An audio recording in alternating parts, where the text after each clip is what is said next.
I'm kind of a stress ball today. I'm knocking the microphone around. I'm overscheduled this week. All right, so I have a question before we begin because I was just hearing it on the news.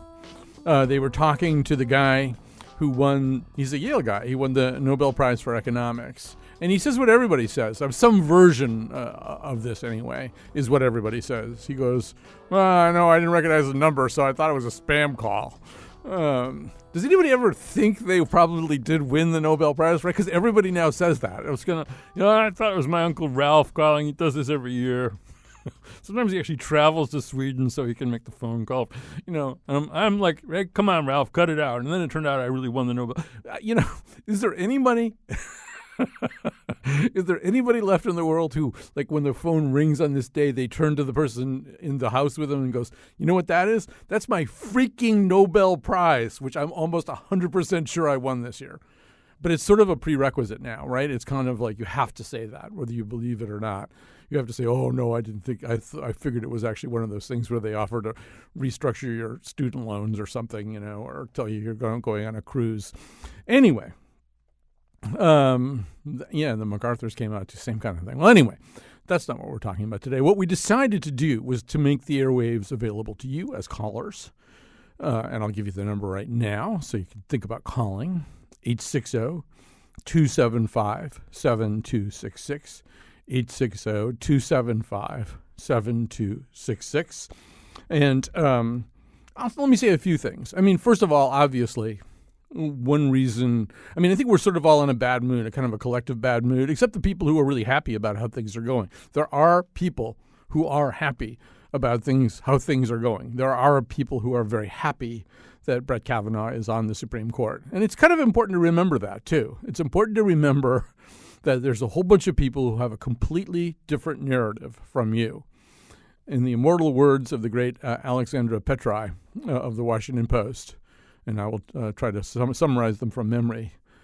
From the point of view of Jabba the Hutt, Star Wars is a movie about a guy who owed him money and got his friends to kill Jabba rather than pay up. There's just sort of different perspectives is what we're saying.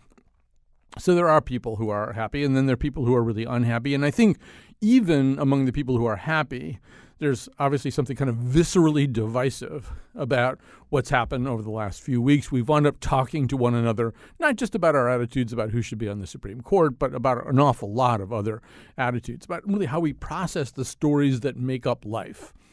So, and that'll get you going. So anyway, we're in this kind of national bad mood, let's say. So what do we do with it? What are you going to do with it? What are you going to do with the next 4 weeks? There's an election coming up in 4 weeks. What are you going to do with these 4 weeks? Unless it's 5 weeks. I don't know. I might have lost track of that. Let's say it's 4. What are you going to do with these 4 weeks? And how are you going to spend that time? There are an awful lot of people who have decided that they need to work on a campaign or a bunch of campaigns or give a bunch of money to various candidates. There's, for some reason or other, a lot of people who feel right now that they need to give money to a candidate who doesn't exist. That would be the candidate running against Susan Collins in 2020. I would just I understand why you're frustrated with Susan Collins. I'm frustrated with Susan Collins, too. I think it's sort of a bad idea to give money to you don't even know who it is, It could be like Pennywise from It. Doesn't he live in Maine? You don't know who this candidate is. It could be anybody. So don't just give money to that person. And as our friend Mike Pesca from The Gist pointed out, for example, the Tennessee election, which features Marsha Blackburn, who's, kind of the person who was just always going to vote yes for a Brett Kavanaugh. That's a pretty close election. It's happening right now. There's an identifiable opponent that, people could support. But it's like, we want to do the thing that we're mad about, not necessarily the thing that makes sense. We operate on much more on our viscera and our limbic system than on our actual. We think we're rational, but we're not. And that's like everybody. Anyway, our number, 860-275-7266. 860-275-7266. I've got Jean from Coventry here. Just before I get to her, I wanted to make a couple of other little points here, which is, at some point, we're going to have to deal with the question of our national unhappiness. Now, our national unhappiness springs from lots of different wells. And a lot of those wells were in place well before this present moment or 2016 or whatever. But I ran into this guy. I think I can tell this story. I ran into this guy Wednesday night last week. We were doing this panel that's going to air next Tuesday about trying to find some way to sort of increase our ability to talk in a not completely screamingly hostile manner towards one another. It's not a very catchy title for the panel. We'll have to come up with something else. But, if there's a way to kind of restore a little bit more comity to our political discourse. Anyway, Leo Canty, who's like an old union guy, and I do mean old. No, just kidding. But he's retired now, and he and his wife, what they're doing right now, they have a travel project. And what they're doing is they are traveling. This might be him calling up. They are traveling to the happiest countries in the world. I think they're going to New Zealand next, but they've got the list of the 10 happiest countries in the world, and they're going there. Because why not? Why not? I mean, you have to travel for some reason. So this seems like a really interesting reason to travel, to go places that are happy. So anyway, well, no, there's a different Leo calling up, but. I want to hear more about that. Once he's all done, I think they've got 3 more to go after this one. But when he's all done, I want to know what they figured out, because I think we're not a happy country. Now, there's a lot of structural, policy-driven reasons why we're not a happy country. I mean, access to health care is such an incredibly iffy thing, even with the ACA. And being able to afford anything with plans within the ACA is an iffy thing. And, the idea that with every passing moment, the goal of revoking the ACA gets perhaps a little closer. So, I mean, things like that tend to make us a little less happy. But I want to say one other thing, and then we're going to go to the phones. I want to say 2 other things. One of them is back to that Tennessee election.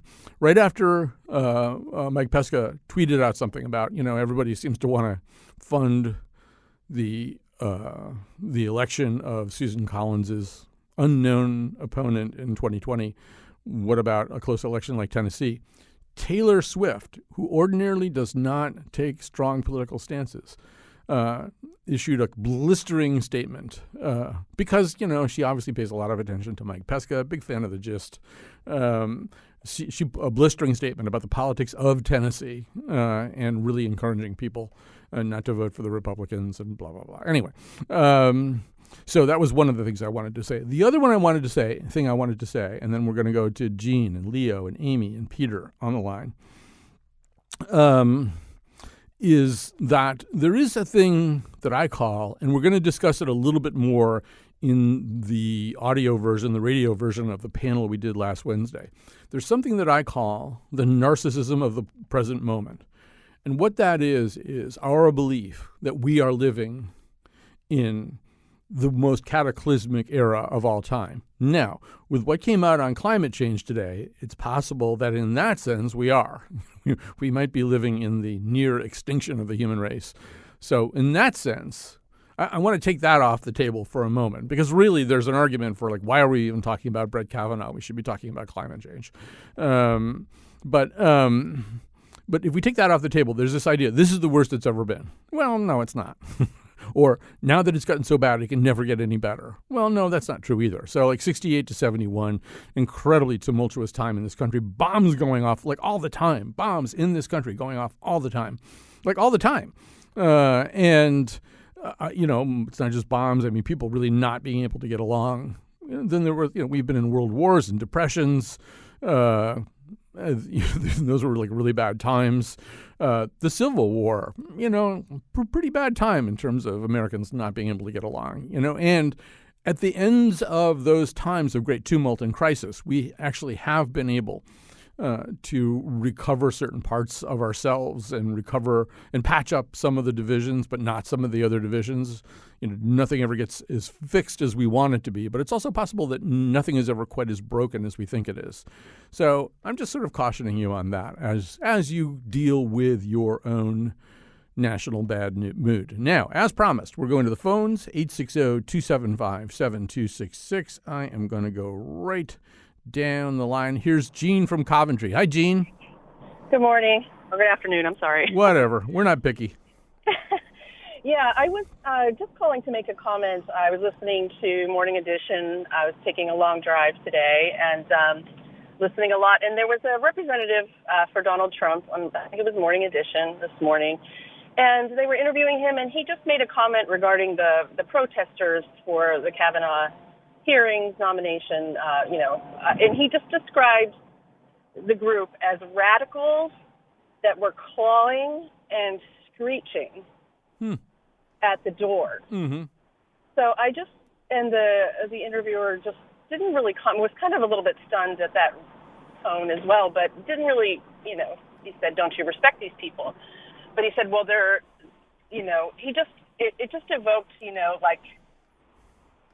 hate to say this, a cat fight, and it's it just seemed very misogynistic that he would lump, people who are protesting into, and just using that visage and that language. And I find that's very disturbing, and it's more and more common and just kind of accepted. And no one says, why are you describing people like that? It's right. I would agree that if you use the terms clawing and screeching, those are, I hate this particular word, but those are certainly gendered terms, and kind of remove these people who I'm guessing are probably pretty normal people, pretty average people who are just upset about this one issue from that realm and put them in the realm of some kind of exotic wild animal, some wild cat, that needs to be tamed. The way that we talk about one another these days, it really is pretty awful, and I'm probably about as bad as anybody else, but that one's bad too, and certainly coming from the White House. Doesn't seem right, Gene. I would understand why that would bother you. Yeah, it's this whole thing is just unbelievable how we've just spiraled out of control. I just find everything very upsetting. All right. Well, it sounds like you're still on a long drive, so focus on that driving and try not, and don't do road rage, no matter how upset. I sort of actually seriously do worry about that. People are so upset right now that I feel like it's going to, they're more likely to get into road rage situations, which is riskier than Anyway, here's Leo. It's not the Leo I was thinking of. It's Leo in Port Jefferson, but I'm sure this is a very fine Leo in and of himself. Hi, Leo. Yeah, I got some road rage with the traffic right now myself. Okay. But, no, I was just listening to the news before your show, and they had Donald Trump talking about the Democrats are for Brett Kavanaugh's impeachment, with the implication being that all the Democrats are calling for Brett Kavanaugh's impeachment, and it just sounded like another lie that he was making up to rile up his base, because every Democrat I've heard interviewed said, hey, let's wait until we control the House and we can do an investigation. I haven't heard any responsible senior Democrat call for the impeachment of Brett Kavanaugh. Have you? Not any prominent Democrat. No, I didn't watch every jot and tittle of everything that happened this week. And I certainly saw kind of chatter on social media about this, but chatter on social media is worth the paper that it's printed on, and it's not printed on any paper at all. It's worthless. So I'm aware of that strain. Yeah. Because I wouldn't doubt that there are quite a few Democrats who would like to impeach Brett Kavanaugh right now. But to suggest that that's the main drive of the Democratic candidates who are running right now is just another lie. And I didn't like the fact that the news report would have that without without some kind of correction. Yeah, Leo, I've got to let you go because it's I'm sensing you're coming into a rotary right now. I can tell when that's going to happen. I will say, let me say this. And I'm not totally damning one side or another about this. Like one side more than the other, although I kind of do feel that in this particular case, I try to be kind of even-handed. I think the Republicans are a little bit more comfortable, particularly in the Trump era, with this than the Democrats are with what I'm about to say. But so through all of my lifetime, there have been these junctures in the history of American public life where somebody or some group has had to, and I'm talking about somebody or some group inside the Beltway at the very core of American power, groups of people have had to say, is objective A worth tearing the country apart? Is objective A or B worth what would actually happen to the country? Would it be better? Even though objective A is a worthy goal from our point of view, would it be better to? I'll give you a recent example. I think you can go through zillions of them, but when Barack Obama was sworn in as president, there were a lot of people who wanted him to try some of the members of the Bush administration for war crimes. There are ways in which the subversion of the Constitution was so extreme in response to 9/11, and things that were done, often to people who had nothing to do with 9/11 and maybe nothing to do with any particular terrorist group, the use of black sites, the use of torture and rendition, the holding of people without charges. There were a lot of people who said war crimes, we really need to have truth and reconciliation, and that starts with truth. And Obama ultimately decided it wasn't worth it. It wasn't worth what it would put the country through, that, he was still maybe a little big of a believer in consensus than he wound up having to be. But I mean, those kinds of calculations go on all the time. And what concerns me a little bit, per Leo's call, is that increasingly on both sides, we're willing, I think the ante is getting upped. In other words, we're willing maybe to put the country through more stress and travail in order to get to our objective than we were before. I mean, not, it inches up anyway. There's mission creep. All right, so can I take one? No, I think I should go to a break, and then we'll squeeze as many more calls as we can in. Here's a clock we're on today because of fundraising. We're going to go to about 1:33. I'm going to tell you the way we talk. We're going to go to about 1:33. We're going to do a little bit of fundraising, and then we'll come back. It's still going to be all calls when we come back from that. So if you don't get on the air and you've got something to say, and we go out to there's a very quick little fund drive break, we'll come back. We'll take more of your phone calls. But let's take a break right now, and then we'll come back. And there won't be a break. There won't be pledge. We'll just be you. So don't panic, all right? We've got another 11 minutes here.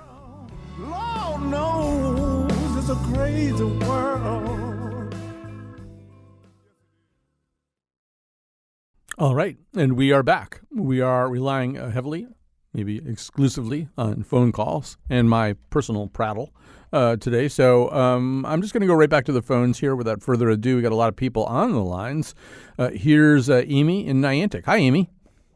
Hello. What's on your mind?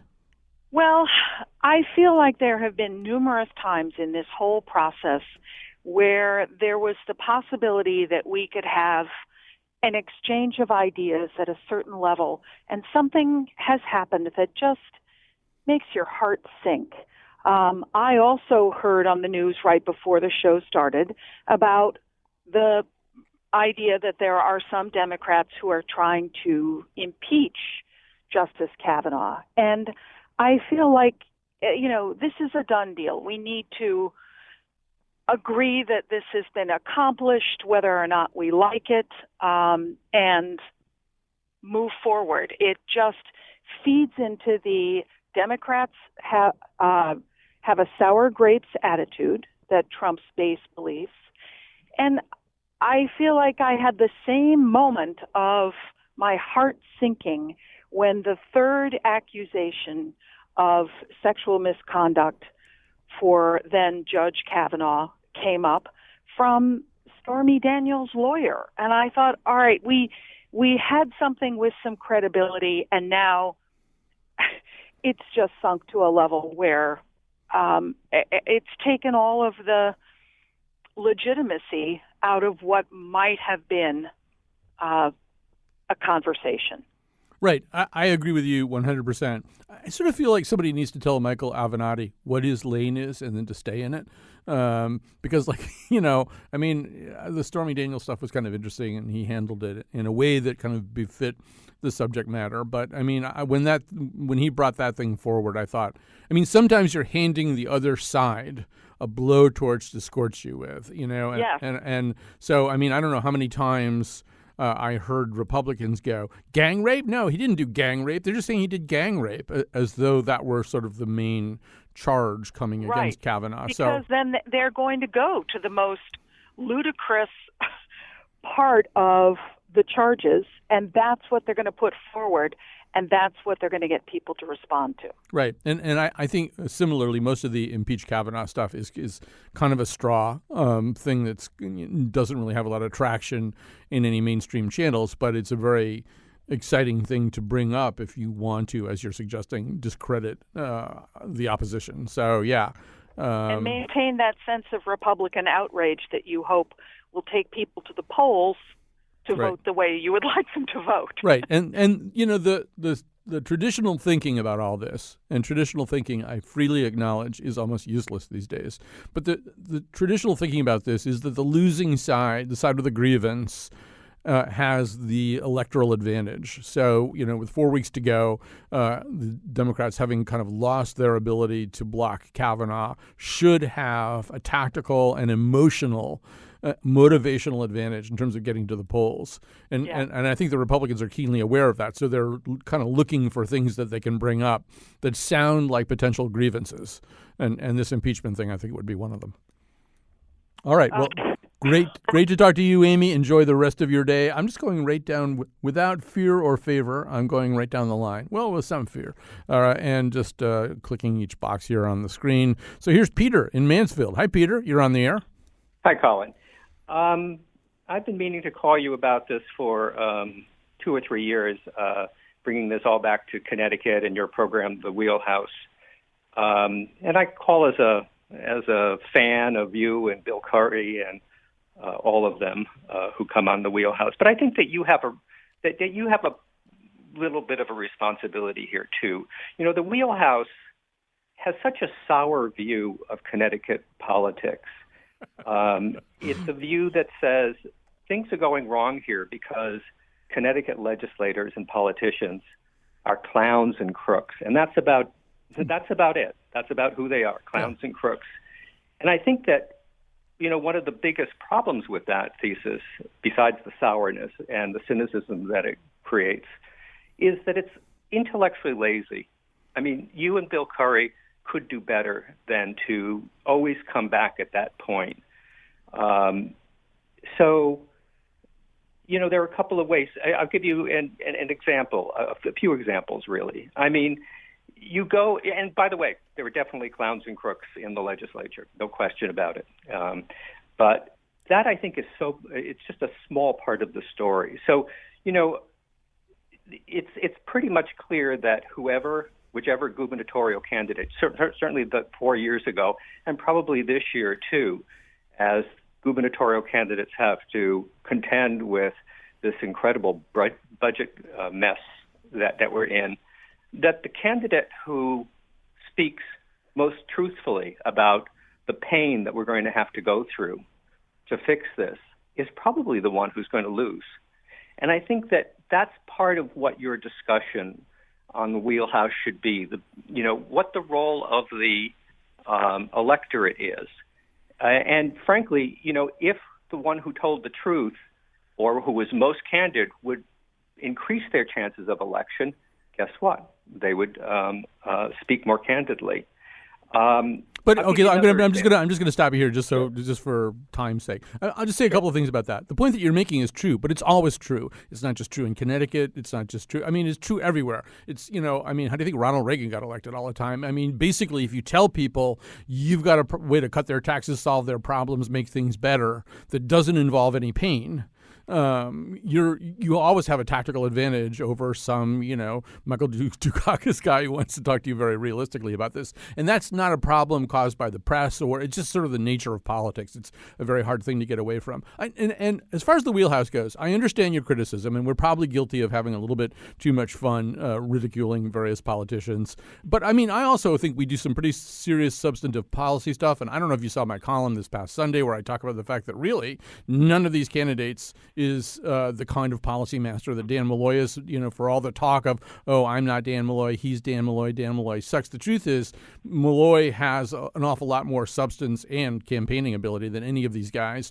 And we've talked, even at the most recent Wheelhouse, one of the things that I talked about, I'm pretty sure it was on the Wheelhouse, that, you know, that Malloy ultimately will be known for things like decriminalizing marijuana, medical marijuana, abolishing the death penalty, certain strides made in the transportation system, if not all of them, reopening the union contracts twice to see if he could get some concessions out of them. And these are all things, I mean, we don't just sit around, you know, giggling about this stuff all day long on the Wheelhouse. But, you know, while Malloy was governor, I've listened to the Wheelhouse a lot. I listen to it less because it angers me, the relentless ridicule. And I know that it's not always. But when Dan Malloy was governor, well, he still is, but when he, the recognition of what he was up against and his accomplishments, even though he has that porcupine character, was very grudging. Very,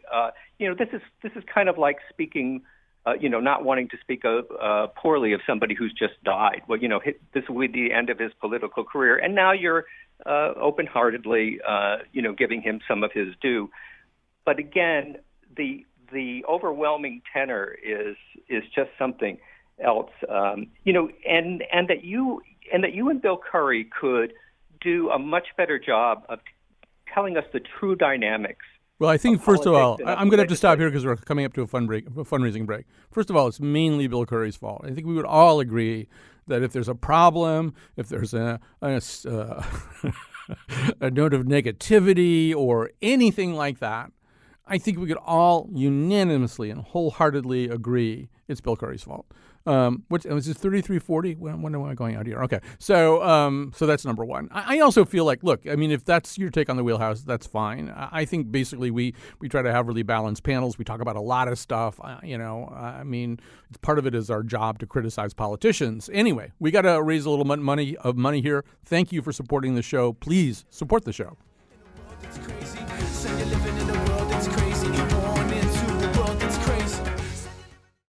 All right, we're back. Oh, should I do C's or are you doing? Did you already do them? All right, I didn't send them to you. So let me thank everybody who needs to be thanked. You can see we're kind of tearing down the fourth wall for you a little bit here today. You're hearing a little bit about like how uncertain I am about exactly when I'm supposed to go out to the pledge break, and I haven't done the thank you segments and all this kind of stuff. So anyway, first of all, I'd like to thank Kion Wolf. She's on the board today. Betsy Kaplan is the person who produced this particular episode. I don't think any of our interns are in today, or they'd probably be in here doing something. Of course, the part of Bill Curry was played by Richard Thomas. And so tomorrow on the show, we're actually going to talk to Steve Kornacki. Steve Kornacki is a correspondent and analyst for MSNBC. He's written a new book about tribalism, about political tribalism, about the well springs of it. It kind of fits into the conversations we've been having a lot on this show. He's also from Connecticut originally, Wethersfield maybe, someplace like that. And so anyway, he'll be with us for the first part of the show, and then for the second half of the show, we thought we'd talk about actual tribalism. I mean, tribalism not so much as a metaphor the way we use it now, but obviously tribalism comes out of the idea of tribes. We're going to talk to a scholar in Native American studies about this. I mean, it's possible that, we're always using tribalism these days as kind of a stand-in for any kind of group that doesn't get along with another kind of group, so it's Hutus and Tutsis, it's Sunnis and Shias. These are tribal conflicts, and obviously red state, blue state here, there's a kind of tribalism now that seems to be getting in the way of political discourse.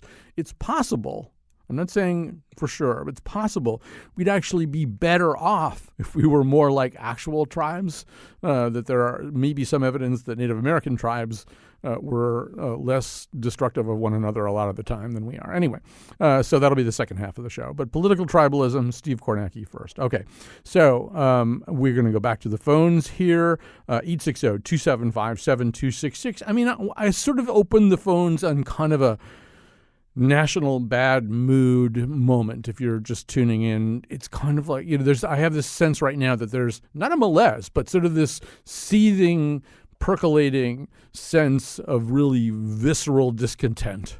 And it's certainly going to be there, sizzling on the front burner from now until the November election and maybe beyond. So kind of, I'm just curious to know, what are people doing with those kinds of feelings? I'm going to go to Mary and Rick and Sal, and I'll get to as many of you callers as I possibly can. Here's Mary. Hi. Thank you so much. I am part of a very energized group of Democrats in Southbury. And since June, we have tried to be very proactive. We are doing a weekly canvassing of our neighbors and a weekly phone bank of our neighbors. And we kind of do a hybrid type of canvassing. There's such a thing as deep canvassing, We are trying to work for candidates, but we're also trying to establish a rapport with our neighbors. And we are trying to get the true narrative about what Democrats stand for, because I think it pretty much is up to the population, to the citizenry, to explain to our neighbors that Democrats stand for quality, affordable health care for all, fair taxation. In other words, the wealthy can take a larger share of the burden, and we can take some of that off of the working poor and the middle class, and basically income sustenance, right? We want people to get a living wage. We want a planet for our children and our grandchildren. So we are trying in a very positive, proactive way to knock on our neighbor's door, say, hi, I'm Mary, I'm your Southbury neighbor, and I'd like you to think about this upcoming election and how important it is to vote for Democrats. You sound great. What are you called? The Southbury Democratic Town Committee. And I just happen to be the chair of the canvassing because I was working for Fight Back Connecticut. Mm-hmm. And full disclosure is we do get our list from Fight Back Connecticut, so we target Democrats who are not, we can't depend on them to show up for a midterm. They will likely vote for Democrats, but we're going out and we're saying, these are the reasons you need to get to the poll. What can we do to help you get to the polls?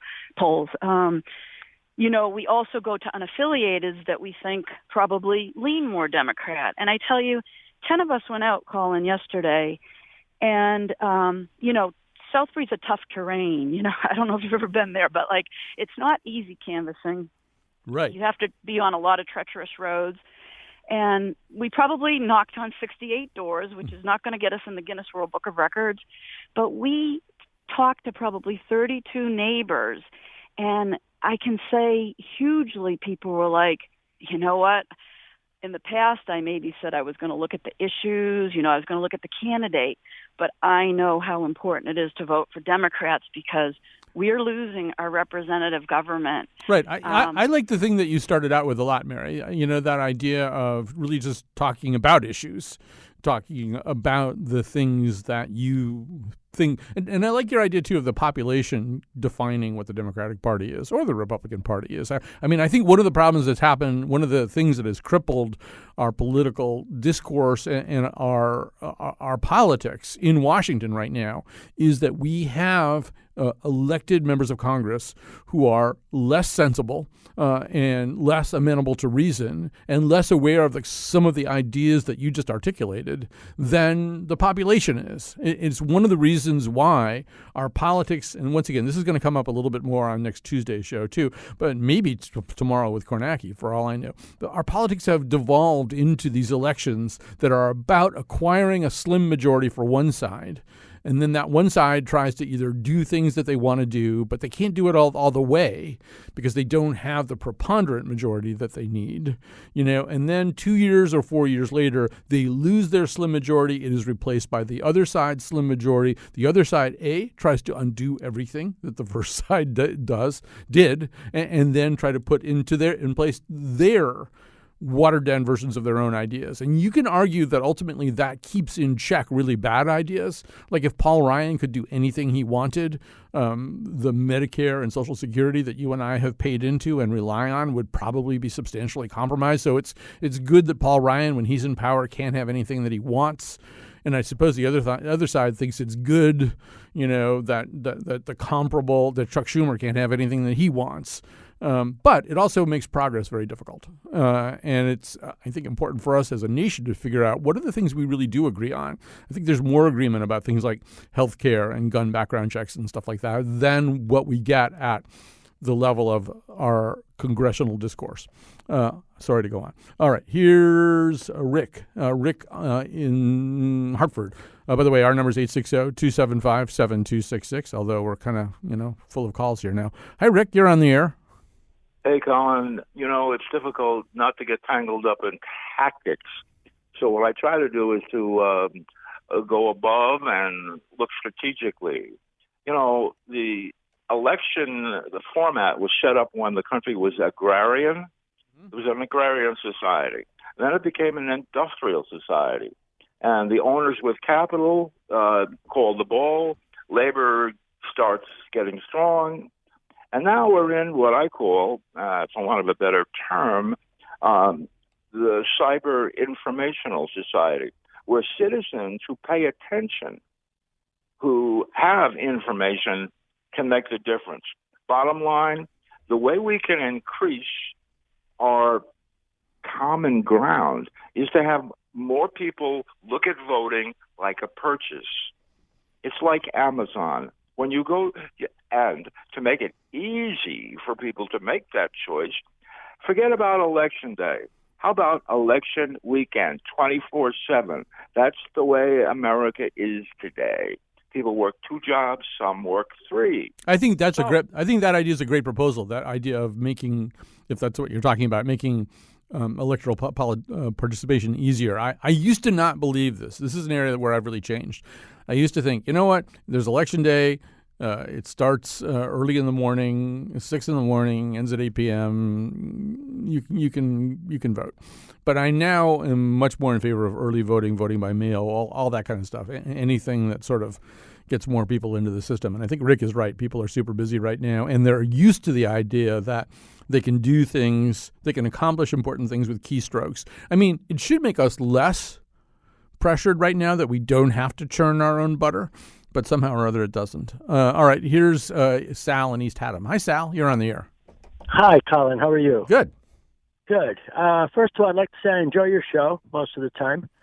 And I wanted to comment on the latest climate report that came out. Yep. And the whole Trump presidency thing. And I've had a sinking feeling since very early on after the election when Trump won that this was tied to climate change somehow, that the unstoppable effect of climate change is really upon us, and the scientific community keeps finding that they've underestimated with every new study, and that if the disruption is going to increase, we need a completely different kind of government to deal with it. And I worry that during his Trump's campaign, it was so outrageous, the antics that he was using, the ridicule and the slander and the mocking of a cerebral palsy reporter right in front of him, and that no one took him out. There must be plenty of dirt on Mr. Trump. The Clintons aren't opposed to dirty politics, and yet Howard Dean was taken out for going yee-haw because he won a primary. All right. And no one took Trump out. Although we should say this is actually sort of a mezzo fact that's why Howard Dean was taken out. He was actually already in trouble when he went yee-haw. His campaign was already having a lot of problems. But yeah, I mean, look, I want to stay with your main point, Sal, because it's a really important one, and I will agree with you that on election night of 2016 and the next day, the thing that made me the sickest was climate change, was the environment, because most of the ills of the Trump administration, there's going to be a lot of damage, and there's going to be some people, who, I mean, the immigration policies mean that there are going to be people who get stuck in very dangerous countries and may lose their lives unnecessarily when they really would have been eligible to be refugees for refugee status here. Just the ways that they've reshaped all that, it's just terrible. But really, the environmental part of this is the part that we can't easily reverse. To not have some enlightened leadership on this issue. And yeah, this report that came out today, maybe the scariest one yet. And I don't know. I mean, I work in this newsroom where all these reporters keep having babies, wonderful, beautiful babies. And you got to be scared. I mean, the projection that came out today suggests that when those babies are getting out of college, I mean, the planet's going to be in a lot of trouble. Nobody wants that. And there's an argument to be made for the fact that we just shouldn't talk about anything else. And it's almost shocking to me that we talk so little about it. And maybe somehow or other today's report will be the thing that gets our eyes on this. But, I mean, look, we can stand changes to the Supreme Court. It's not great, but as Howard Zinn pointed out, it's not the only engine for justice that we have. We can stand a lot of bad ideas and bad thinking. But the environmental piece of this, and it was clear from the day he won this election that we were going to, no matter what, we were going to have people in charge of these decisions who don't believe in basic science and are willing to play dice. The thing that I always used to say about climate change when I was on a conservative radio station, I was the House Liberal on a conservative station, is it's sort of like Pascal's wager. If it turns out that climate change is this big hoax, this big thing that wasn't real, what will we have done? We will have become more energy efficient. We'll be spending less money on energy. We'll be using more renewable resources. Our air will be cleaner, which is sort of fundamentally a good thing. All of the things that you would do in response to climate change would make sense to do not in response to climate change. So if we take climate change seriously, and it turns out, and it's not going to turn out, but this, let's take their argument, it turns out to be a big hoax, we've lost absolutely nothing, and we've gained certain economic advantages as the rest of the world looks for ways to get more renewable forms of energy. If we're right, if climate change is real, then we have to do it. So, it's a win-win on one side and a lose-lose on the other side. And I've just kind of never understood why there's any other conversation to have, except that I do understand, and I know that we have them. All right. So, good people, I'm sorry if I didn't get to your phone call, Janice, Bob, Jason. Good people are going to come on right now and ask you to support this show, this station. If you do it right now, we get a little bit more credit for it, so that's nice. But, if you love stuff like this, support it.